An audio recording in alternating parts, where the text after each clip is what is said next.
नमस्कार प्रिय दर्शक बंधु मु अजय मिश्र स्वागत करुच्ची विधि विधान ओडिया चैनल पुणी एक नूतन अध्याय को दर्शक बंधु आज भिडियोटी जाना प्रभु हनुमान जी एपरी एक प्रभावशाली तथा शक्तिशाली मंत्र विषय जहाँ को सिद्ध करने को पड़ न था। यह प्रभु हनुमान सुनिश्चित मंत्र अटे। यही मंत्र को कौन व्यक्ति जदि राति शोवा पूर्व मात्र गोटे थर बोलिक शोई जाती प्रभु हनुमान जी दर्शन मिलवा सहित प्रभु कृपारू व्यक्तिर सबु समस्यार समाधान घटी था।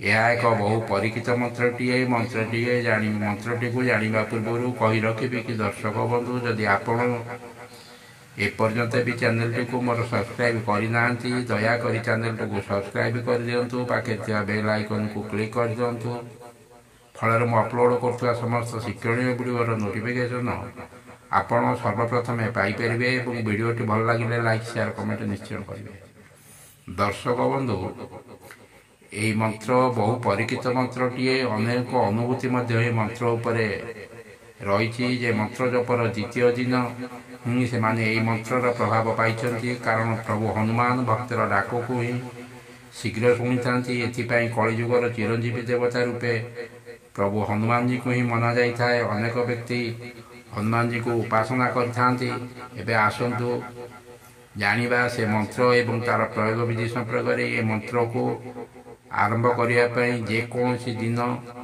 जेकोसी मंगलवार हेउ किंबा शनिवार हेउ आरंभ करने को पड़ता है। मंगलवार दिन संध्या समय प्रभु हनुमान को सम्मुखें बसी जप करने को पड़ता है।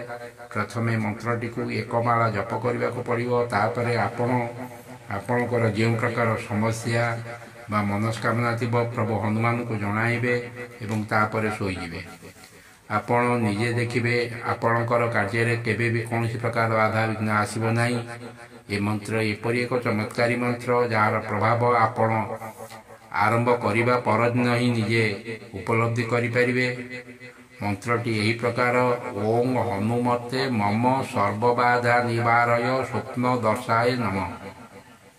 आउ थे आसत मंत्रटी को जाना ओं हनुमते मम सर्वबाधा निवारय स्वप्न दर्शाय नमः।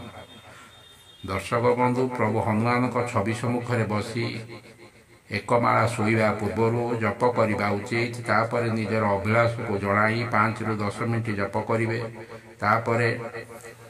तापर आपण शोईजे। ता परदिन आपणकर सबु समस्यार समाधान आपण ता परदिन ही पाइपर।